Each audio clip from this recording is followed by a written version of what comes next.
Sí, buenos días. Muchas gracias por su atención, buenas noches, qué gusto tenerles con nosotros nuevamente.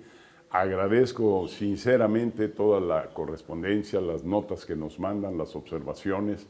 Me orienta mucho para seguir buscando en estos diálogos, presentar a ustedes mucho de lo que está sucediendo en el mundo, lo bueno, lo malo, pero sobre todo nos interesa mucho las personas con quienes me siento aquí a platicar, de dónde salen a veces esos cambios profundos que llevan a los líderes y a los personajes a grandes alturas en sus actuaciones.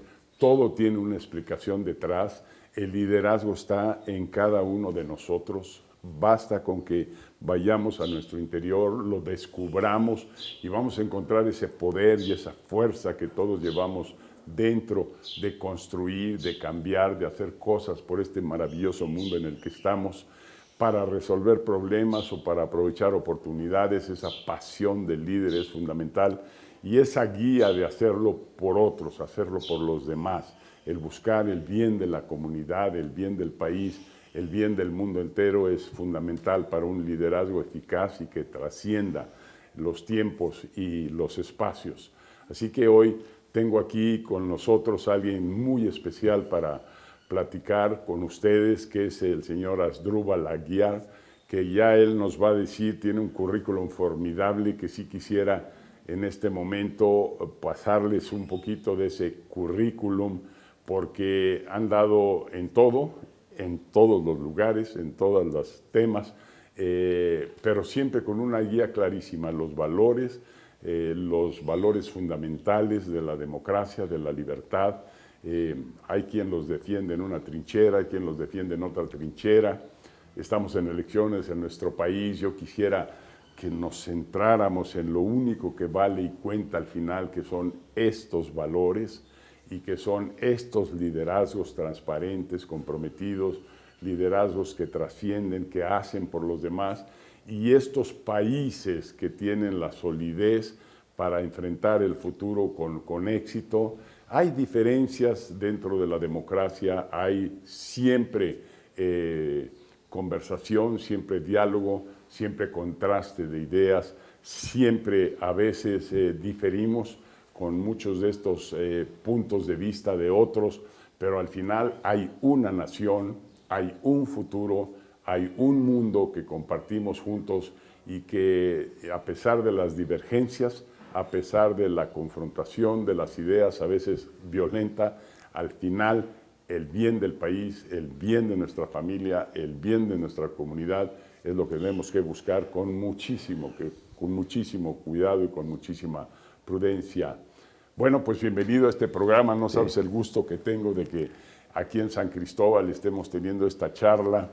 Y para comenzar, pues si me platicas un poco de dónde vienes, de dónde creciste, dónde estudiaste, un poquito para que todo el mundo conozca quién eres, y luego entramos a lo verdaderamente importante.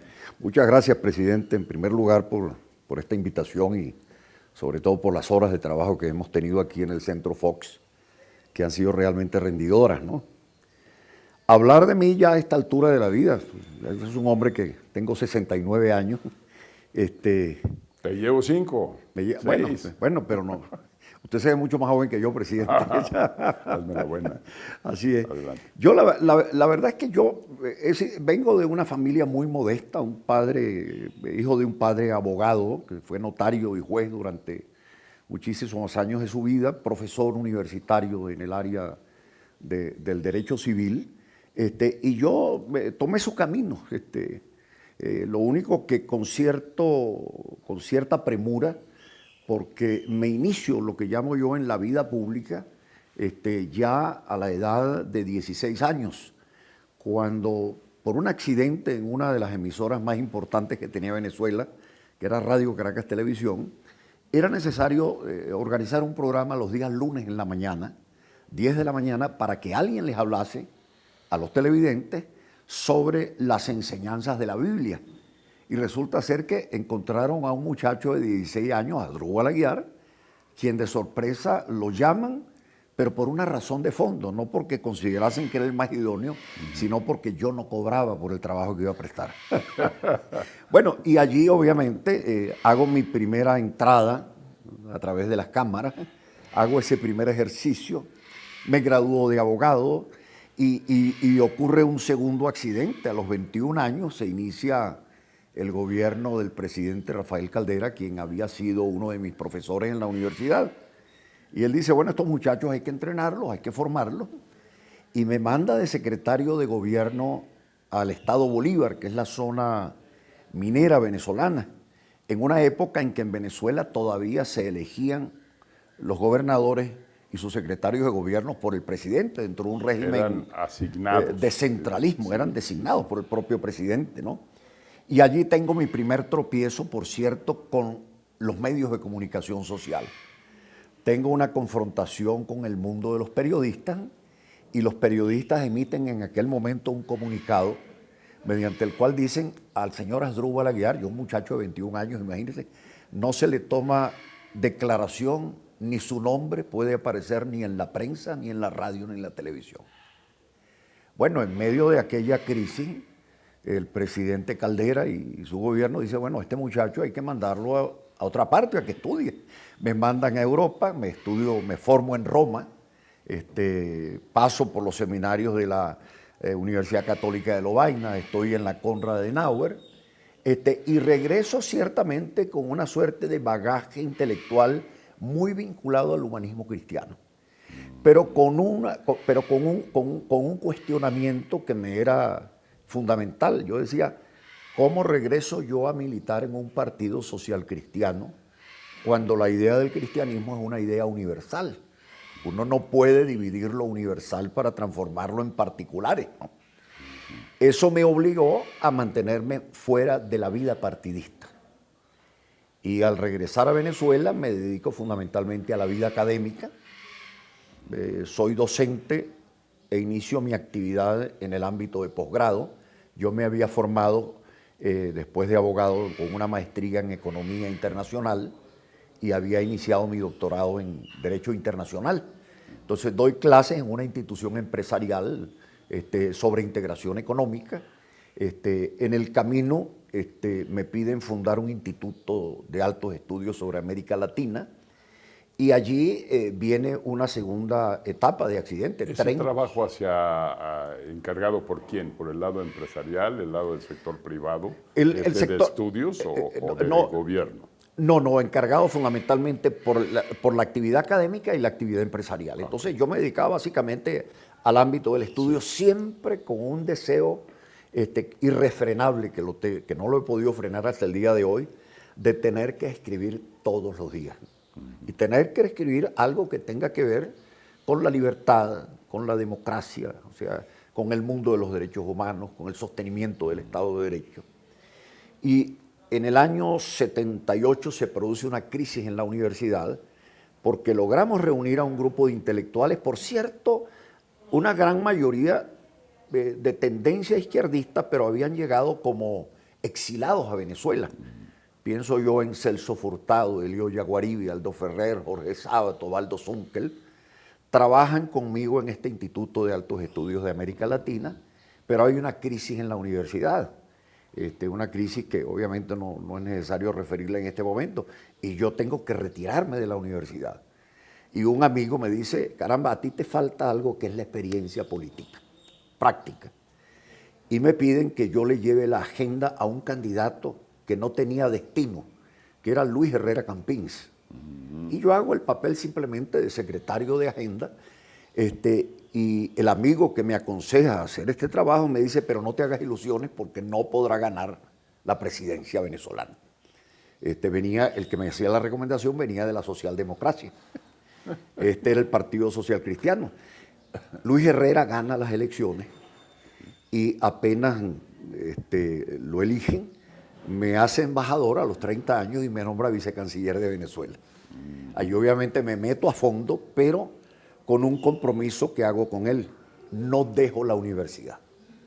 O sea, voy al gobierno, pero sigo con mi actividad académica. Me retiro y viene después el gobierno del presidente Pérez, que me pide inaugurar una cátedra en Bolivia, la Cátedra de América, ayudarlo fundamentalmente con la creación de un Instituto Internacional de Integración. Y en aquel interreño yo resulto electo juez de la Corte Interamericana de Derechos Humanos. Y viene la fase final. El presidente Caldera, que había sido mi maestro, vuelve al gobierno después de una circunstancia bastante compleja, los golpes de Estado. El presidente Pérez, por cierto, me había pedido en aquel momento que lo ayudase como juez de la Corte a reagrupar la estructura militar que se había fracturado, tratar de darle una suerte de terapia pedagógica a los alzados para saber las razones por las cuales había ocurrido esta tragedia en Venezuela.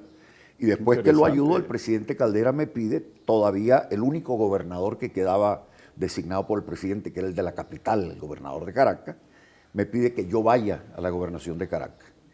Y con un argumento que me llamó poderosamente la atención, él me decía: Asdrúbal, estamos a punto de ebullición en Venezuela. Esto es algo que está hirviendo y uno no sabe por dónde pueda reventar. No podemos tener un gobernador que realmente tiene vocación represora, sino quiero a alguien que tenga experiencia, pero que entienda el problema de los derechos humanos, de sostener la cultura de la protesta, ¿no? Ese concepto de esa ebullición, ¿cuál es? ¿De dónde sale? ¿En qué lo notaba el presidente? ¿Es inquietud social? Es que fracaso económico, sí. ¿Es desempleo? Habían varios factores, presidente. En primer lugar, el problema ciertamente de la caída de los precios petroleros. Se situó la relación del barril de petróleo con relación al dólar apenas a $8. Yo como gobernador recibía del situado constitucional el aporte para mi gestión, el 70% con un 30% de déficit. Había que pedirle apoyo al sector privado para poder sostener las obras públicas.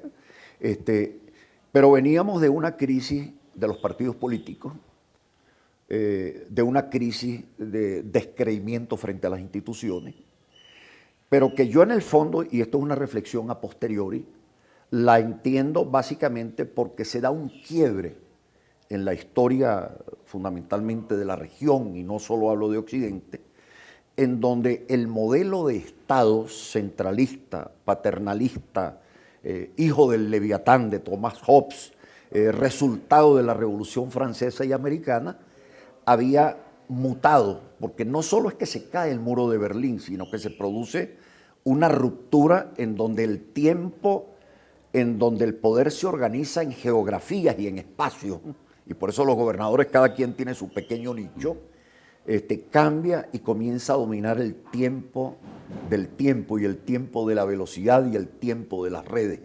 Entonces la base de sustentación de los estados, de los partidos políticos, hace aguas en aquel momento.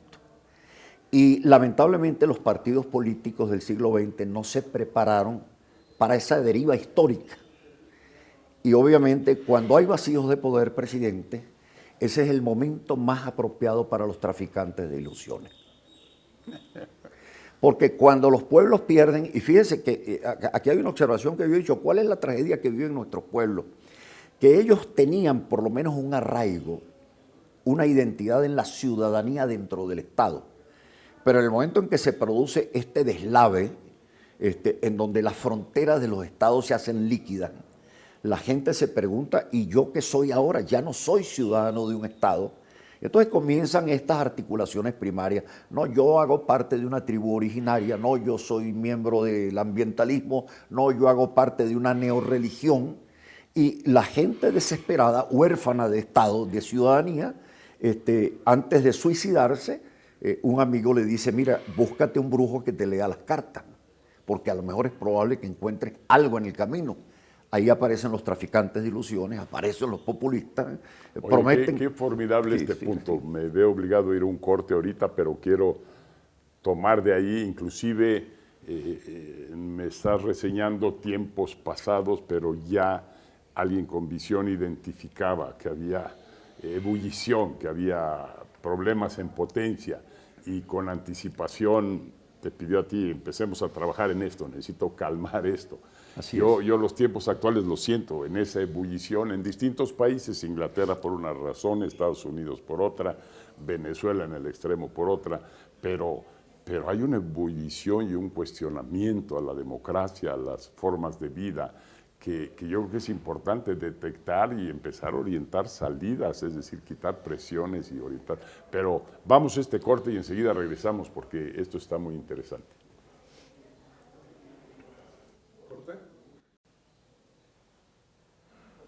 Bien, Asdrúbal, estamos de regreso contigo. Qué interesante, continúale. Te dejo que sigas corriendo. Fíjese, lo siguiente, es que ha ocurrido algo.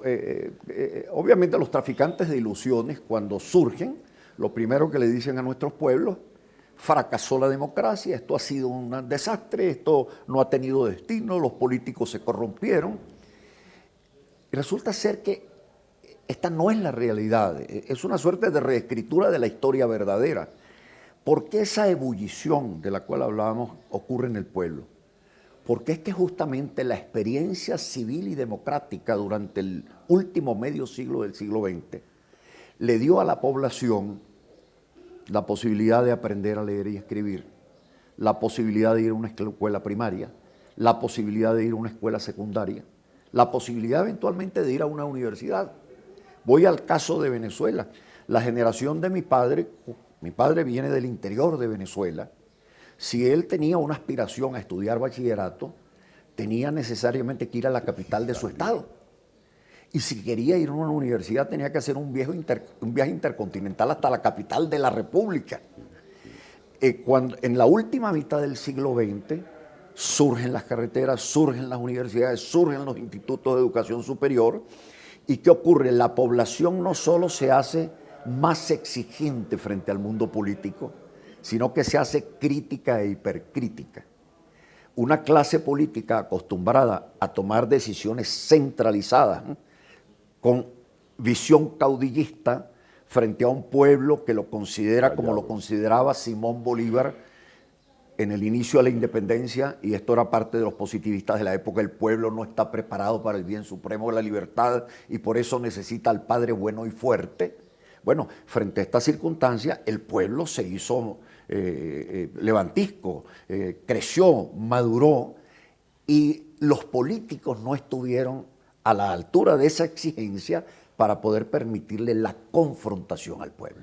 Entonces, ahí obviamente se produce el cisma que yo le decía con este cambio de tiempo, y lamentablemente los políticos de última hora del siglo XX no entendieron la deriva, la necesidad de recambio y de perfeccionamiento de la experiencia democrática. Ahí aparecen obviamente los traficantes de ilusiones. Yo lo sentía como gobernador de Caracas, presidente, por un detalle que me pasó y lo pude constatar.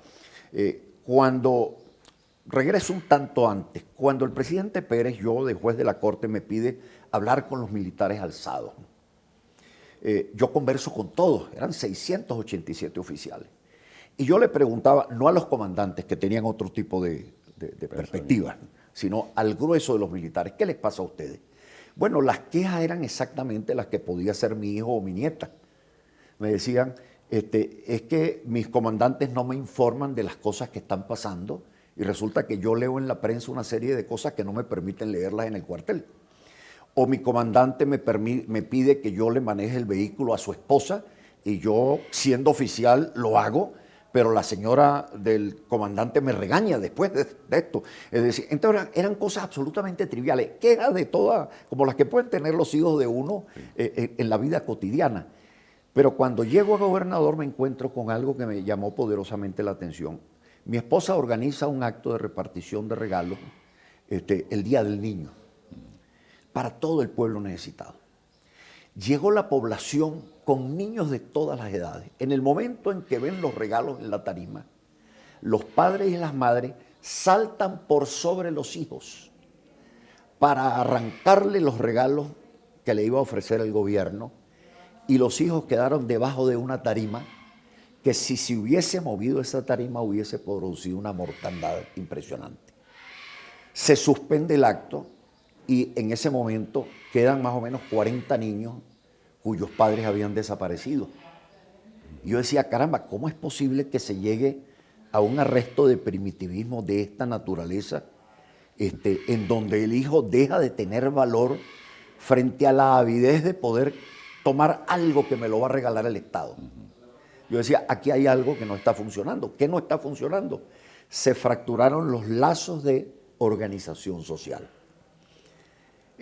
Lamentablemente, cuando se fractura el lazo de afecto social, de reconocimiento dentro del grupo familiar, dentro del grupo comunal, dentro del grupo familiar, como parte de un Estado y en un momento civilizatorio en que el Estado deja de valer nada porque pasa a ser una franquicia y los partidos políticos se transforman en franquicias y surge el mundo de las redes, bueno, en medio de este vendaval, el reclamo es que así como quienes aparecieron como populistas están haciendo su mala tarea porque tomaron el Parque Jurásico del siglo XIX y lo que hicieron fue vestirlo de camisón digital, darle una vestimenta digital, los actores de la democracia tienen todavía el desafío de recrear la experiencia de la democracia para una sociedad mucho más adulta, mucho más moderna, mucho más exigente.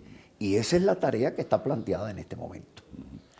Ese recrear la democracia a mí me parece un punto fundamental. A veces se observa tanto caos, tanta desilusión, tanta desesperanza en tanta gente, pero ahora ya canalizado ese sentimiento hacia la democracia, como diciendo, bueno, esto no está funcionando. Y claro que no es la democracia la que no está funcionando, quienes operan la democracia es quienes normalmente no están funcionando. Pero no sé si la democracia misma tiene que evolucionar hacia darnos mejores actores dentro de la democracia, mejores primeros ministros, mejores presidentes, mejores diputados. No sé, porque los procesos electorales hoy son puro ver quién me da más, puro ver quién me cae más gordo y lo tengo etiquetado como corrupto, como que no hacemos el ejercicio de... Presidente, por una razón que yo aprecio desde mi ángulo, desde mi perspectiva, el problema es que se requieren actores dentro de la democracia que sean demócratas a pie juntillas, demócratas convencidos. De convicción total. ¿Qué significa? Es un compromiso casi religioso con la experiencia de la libertad. Quien usa la democracia con una visión netamente electoral mata a la democracia a fuerza de votos. Parece una paradoja. Mientras más elecciones se hacen, más se deteriora la experiencia de la democracia. Podría resultar esto en un contrasentido, pero no, es que justamente cuando se ejerce la experiencia de democracia sin sentido democrático y se llega a esta deriva absurda que se vivió en Venezuela y se ha vivido en varias experiencias de América Latina, en donde se le dice a la gente, aquí tienes un demócrata y aquí tienes un hombre que va a ser un padre bueno y fuerte que te va a dar el paraíso terrenal. En otras palabras, escoge democráticamente entre la libertad y la dictadura, pero la dictadura te promete que te va a dar de comer. Cuando la dirección política pone al ciudadano en el dilema de tener que escoger entre una opción democrática o antidemocrática, ahí murió la experiencia democrática.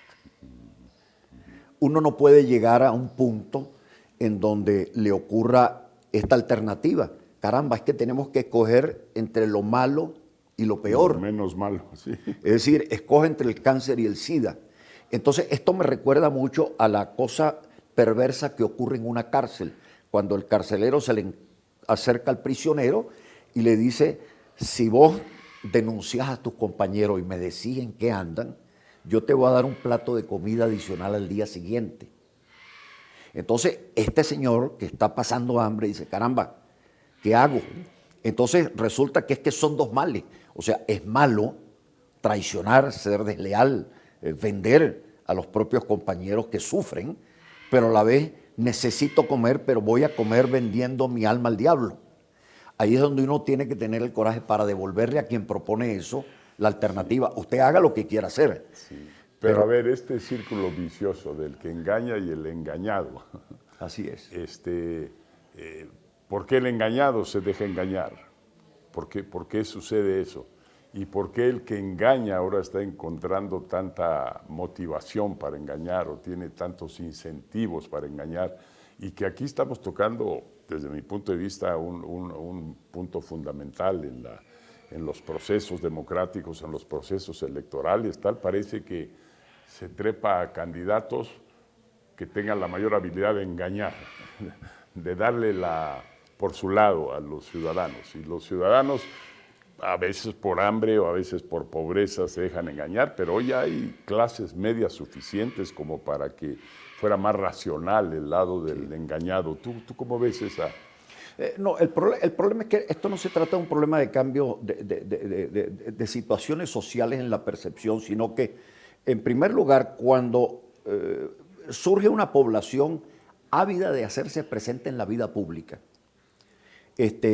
aparece siempre, repito, el traficante de ilusiones que le dice, tenemos que creer ahora en la democracia participativa. Falso profeta que le llaman. Entonces simplemente transforman la democracia en una democracia asamblearia, que era que ellos llamaban los griegos la oclocracia.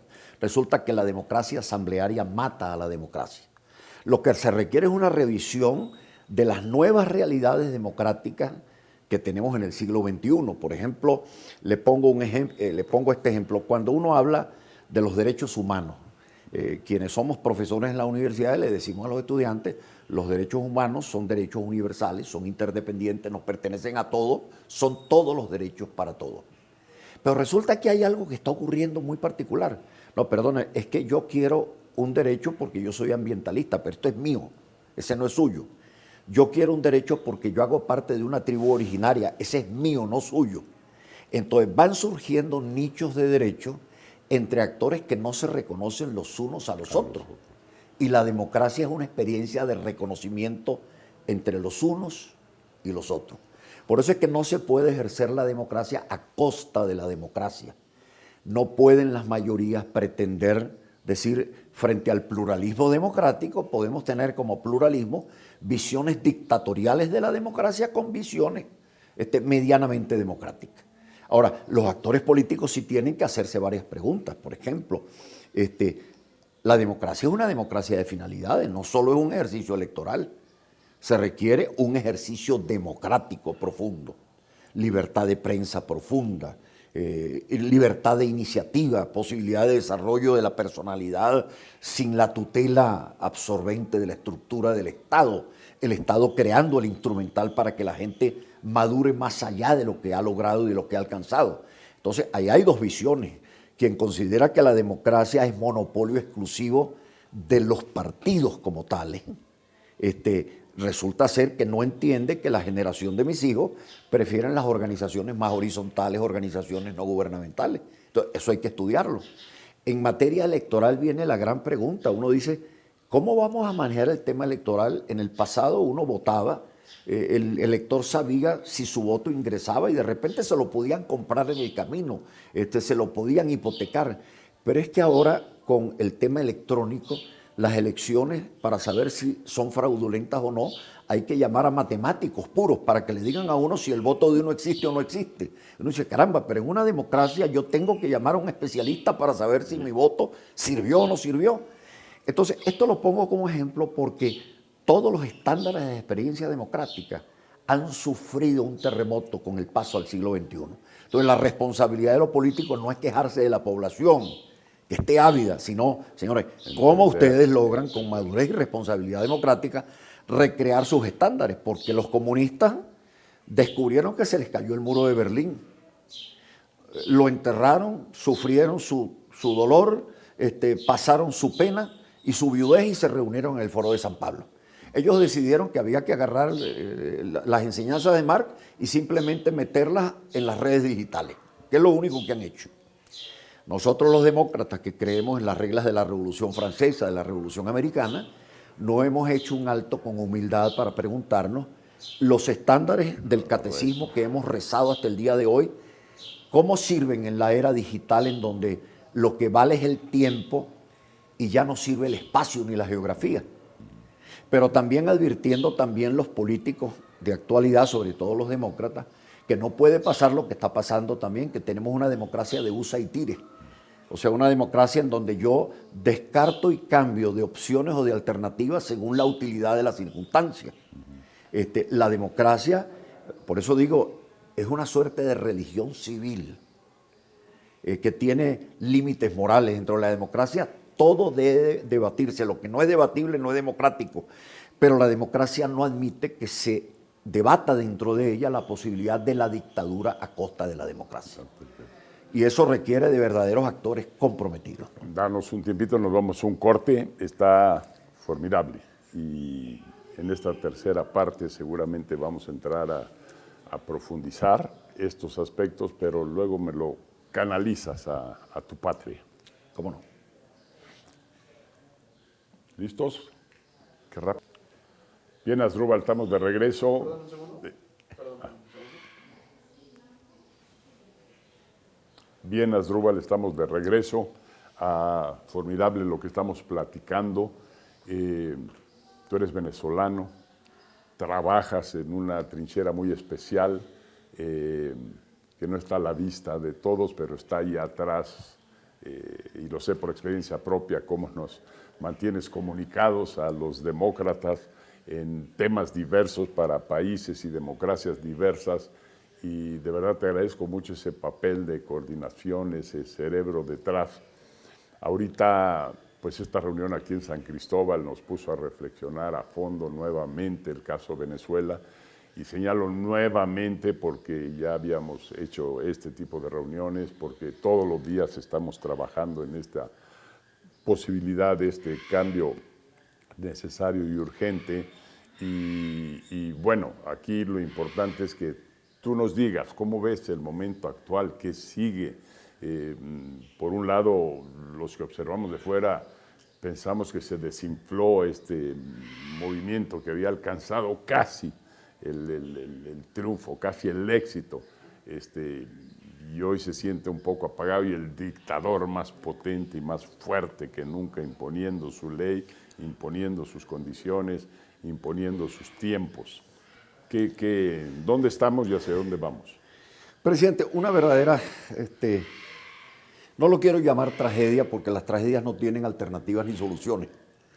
Un verdadero drama para darle la posibilidad de que esto pueda a corto tiempo encontrar una salida. Le hago la historia muy breve. La alternativa de esto que se llamó el socialismo del siglo XXI, que en el fondo era el modelo cubano simplemente reciclado al tiempo digital. Usar las redes digitales para ofrecerle al pueblo aquello que el pueblo en el fondo reclamaba, que era participación democrática, y en el fondo usarlo como suerte de trampa jaula, parece el traficante de ilusiones, y lo primero que le dice Hugo Chávez a los venezolanos, ustedes quédense tranquilos, yo les voy a quitar lo que tienen los ricos para dárselo a los pobres. Y en segundo lugar, quédense ustedes tranquilos porque yo encarno al pueblo, vale decir, yo soy el padre bueno y fuerte que va a velar por ustedes. Esto desgraciadamente significó que resucitara fantasmas de la historia venezolana. ¿Por qué digo esto? Porque una persona que obviamente detenida, no comprometida, revisaba la experiencia democrática venezolana y se daba cuenta de que Venezuela alcanzó su modernización admirable en los últimos 50 años del siglo XX. Le pongo una sola referencia que le puede explicar esto. En 1958, cuando cae la última dictadura, los venezolanos morían a los 58 años de vida promedio. Al concluir el siglo, comienzan a morir a los 75 años de vida promedio. ¿Qué significaba esto? Un país que tenía letrinas, era una república de letrinas, no sé si sabe lo que es la letrina, sí, el pozo séptico, comenzó a tener servicios de aguas blancas y de aguas negras. De no tener sino 2 universidades en el 58, pasó a tener más de 400 instituciones de educación superior. De 6.000 kilómetros de carretera pasó a 98.000 kilómetros de carretera. Comunicación total.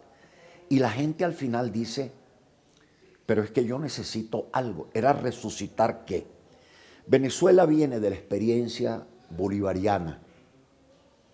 Y yo respeto al padre libertador. ¿Cuál era la doctrina de Simón Bolívar? Que la puso Hugo Chávez en la Constitución nuestra.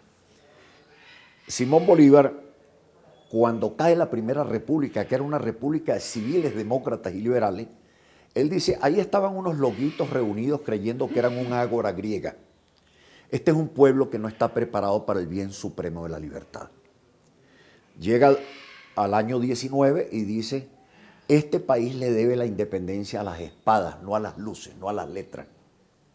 Llega en 1826, funda República de Bolivia y dice, el presidente es vitalicio y puede designar a su vicepresidente como su heredero a mano. Eso trasiega en la vida venezolana, por eso nos dominan durante tantos años militares con ese ejercicio progresivo de tutela sobre el pueblo. Llegamos a un momento de crisis con los ingresos petroleros y viene alguien y dice, yo le voy a quitar a los ricos para darle a los pobres. Ese es el padre bueno o fuerte, el gendarme necesario. Pero por el otro lado resucitó la tragedia latinoamericana del mito del Dorado. O sea, si yo desde la escuela me dicen que soy hijo de un país rico, el país no solo más rico de América Latina, sino el más rico del planeta, cada miembro de la población dice, bueno, si yo soy hijo de un país rico y yo estoy pobre, ¿dónde está mi parte? ¿Quién se la robó? Entonces, esos dos mitos castran totalmente la experiencia de la libertad y la experiencia del desarrollo personal. Al final, ¿qué ocurrió? Cuando hay una intoxicación de esto, como se dio, había un fenómeno que estaba detrás de esto, que es el que hay que poner de manifiesto. Y yo aquí sí hablo, presidente, con absoluta libertad y con la experiencia de yo haber sido el ministro del Interior en 1998. Llegado el año 99, en agosto, el presidente Hugo Chávez firma un pacto con la narcoguerrilla colombiana, que está documentado. ¿Qué implicaba esto? Suministro de químicos de la industria petrolera para la producción de cocaína en Colombia. Recepción de cocaína como pago y entrega de armas por parte de Venezuela a Colombia. Uso del territorio venezolano como aliviadero para las actividades con el compromiso de no entrenar a venezolanos. Y al final, crear bancos de los pobres para lavar los dineros ilícitos de esa actividad. ¿Qué ocurre en el camino? Esto la gente no le da importancia porque el ingreso petrolero es tan elevado que todo el mundo siente que en esta distribución de dinero sin contención alguna, los hace vivir a todo el mundo su paraíso terrenal. Pero llegó lo que iba a ocurrir al final. Teníamos 4.500 homicidios en 1998, saltamos a 26.000 homicidios promedio en la actualidad. Y en este momento el saldo final. Los familiares del presidente juzgados por narcotráfico en las cortes norteamericanas, el vicepresidente descubierto como jefe de un cártel, el ministro del Interior cabeza del cártel de los Soles y el presidente del Tribunal Supremo de Justicia, un ex convicto por homicidios. Entonces, cuando uno dice, esta es la fase final en un país hambriento, uno dice, y este fue el ícono del socialismo del siglo XXI, uno dice, ¿a qué infierno de Dante me están llevando? Esta es la tragedia que tenemos. Entonces, la gran pregunta es cómo resolver esto cuando son personas que llegan también, porque usted lo vivió como presidente. ¿Dónde está el centro de la experiencia democrática? Que al final del periodo uno ve al presidente en su habitación recogiendo la valija y la maleta y metiendo sus trajes para mudarse. Claro. Esa es la prueba de fuego. Claro. Estos llegan al poder para reelegirse de manera perpetua y permanente, porque al final desprecian al propio pueblo, lo subestiman porque no lo creen suficientemente maduro para el ejercicio de la libertad. ¿Cómo detectas uno de estos personajes en potencia? ¿Cómo analizas sus genes o cómo? Porque digo, vamos de sorpresa en sorpresa. Chávez yo lo conocí cuando traficante se vuelve de ilusiones, presidente y todo parecía democrático, bueno, se echaba sus tequilas, cantaba canciones rancheras mexicanas, embelezaba, a mí me tuvo en conversaciones que realmente te hacían sentir que era un personaje, un líder, y al ratito la traición. Claro. Por cierto, en ese inicio Andrés Pastrana y yo estuvimos con él en el año 2000, aquí en la Ciudad de México, discutiendo un problema de fronteras que tenía Colombia, Venezuela, y me pidieron a mí arbitrar. Todo parecía bueno entonces. ¿por qué la sorpresa después? ¿O cómo detectar antes que esa sorpresa va a llegar? No, en el caso venezolano, por una razón, porque la riqueza petrolera permitía ocultar lo que se estaba cocinando por debajo. La riqueza petrolera simplemente si se distribuye hacia los amigos y los socios es un acto de solidaridad, si se le distribuye al pueblo de manera directa, porque ocurrió este hecho, la reflexión que se hizo el presidente fue elemental. Aquí tenemos industrias, tenemos empresas, tenemos comercios que no hacen falta, porque en definitiva tengo suficientes dólares para comprar en el exterior todo lo que necesiten los venezolanos. Expropió la totalidad del aparato productivo venezolano y llegó un momento en que no habían divisas, como no las hay actualmente. Y entonces los venezolanos dicen, bueno, ¿y cómo hacemos?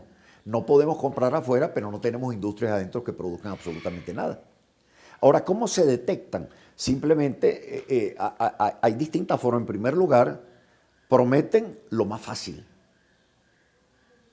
Atacan instituciones. En segundo lugar, descalifican a las instituciones, hablan de la corrupción, hablan de que antes de mí el diluvio, vale decir, los países no tienen historia, la historia comenzará ahora desde cero, ustedes construirán su propia historia, con lo cual esta figura del hombre nuevo, por cierto, muy elaborada dentro del mundo marxista, es como decir usted no tiene padre, ni madre, ni abuelo. Y por eso cuando uno lee los discursos de Hugo Chávez le decía a sus militantes en defensa de la revolución, ustedes no tienen esposas, ni hijos, ni familiares. Cuando usted invita a alguien a militar en la vida política y le dice, en función del objetivo político, usted lo primero que renuncia es a la familia, yo siempre he dicho, quien no tiene capacidad para administrar su propio hogar, no puede administrar el bien público. Pero repito, ellos surgieron con una gran habilidad, porque como llegamos a la era de la digital, a la sociedad de las comunicaciones, estos son en el fondo animadores de televisión que deberían más bien contratarlos la radio y la televisión para que se olviden de la política y se dediquen simplemente a animar en la televisión. Y lo segundo que tienen es este otro hecho. Como ellos creen en esta llamada posdemocracia o democracia de usa y tire, que no es una democracia moral y arraigada en valores, en cada discurso cambian según las circunstancias. Le hablan a cada auditorio para darle a cada auditorio lo que el auditorio espera. Otra gran señal esta. Claro, entonces, ¿qué es lo que ocurre? La democracia es una tienda por departamentos. Sí. La democracia no es una tienda por departamentos. La democracia es diversidad en la unidad, es pluralidad dentro de una experiencia, ¿no? Estos no, un día son católicos, otros días son musulmanes, otros días rezan a una religión y otros días son agnósticos, ¿no? Y lo hacen con una facilidad admirable. ¿Por qué? Porque la comunicación digital también, como es instantánea, no permite al que recibe esto memorizar.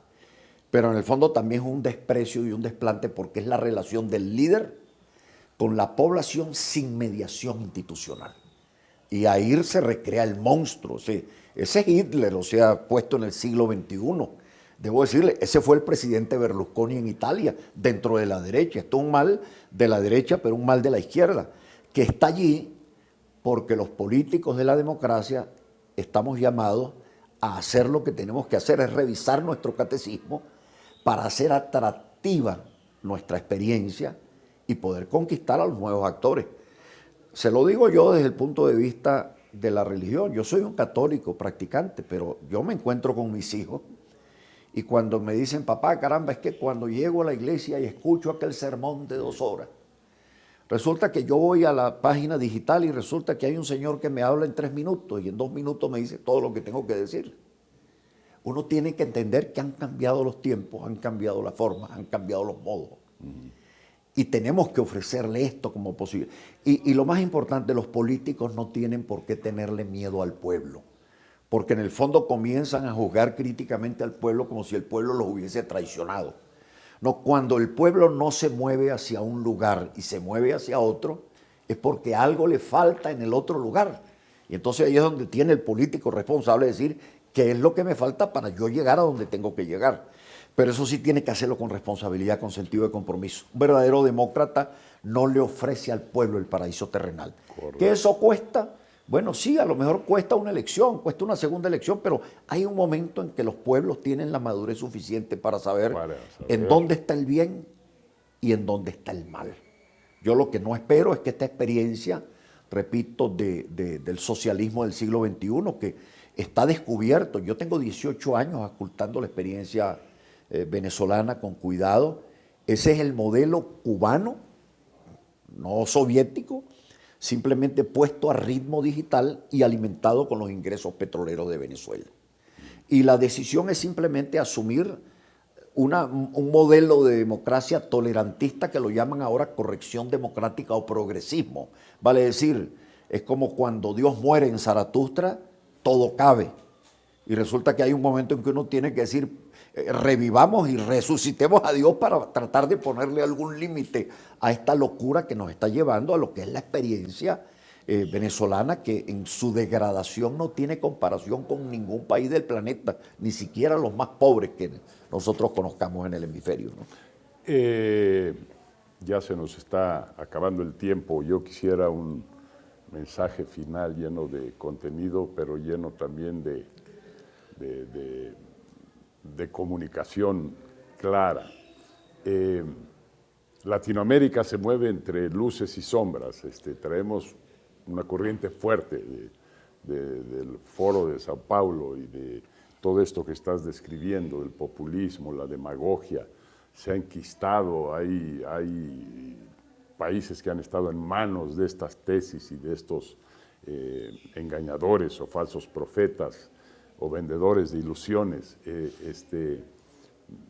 ¿Cómo regresamos a la racionalidad, a ese sentido de responsabilidad? Porque gobernar es un tema de responsabilidad, no es soltar el presupuesto, no es regalar, no es dar, es tratar de hacer lo mejor para el ciudadano y su familia, la educación, la salud, las cosas buenas que lo van a llevar a una vida posible de felicidad y de mejoría económica y en todos los terrenos.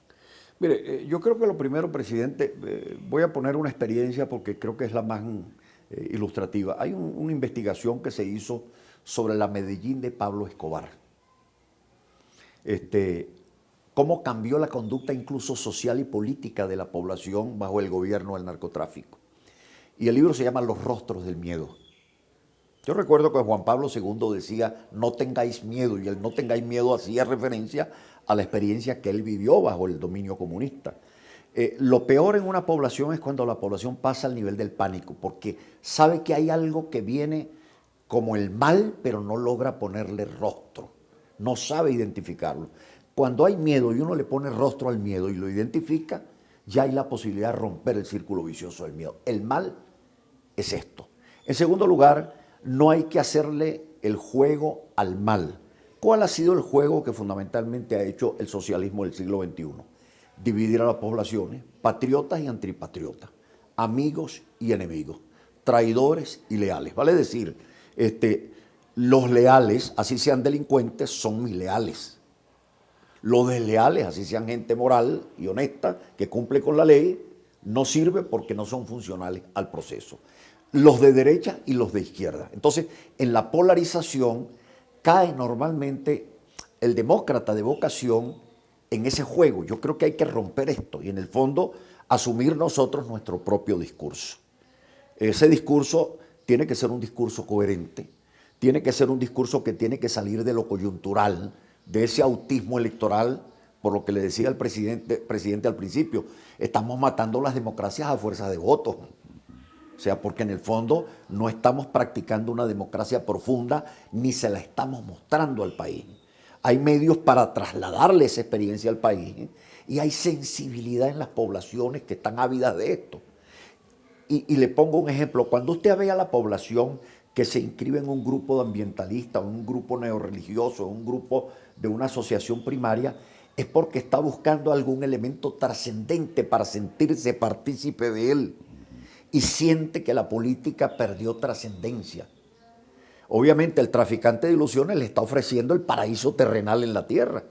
Dice, oye, aquí hay algo. Entonces la pregunta es, quienes estamos en la lucha democrática, tenemos la responsabilidad de darle un mito movilizador, un sueño a la población. El mito no es vivir, el mito es lograr aquello que es lograble pero que no hemos alcanzado.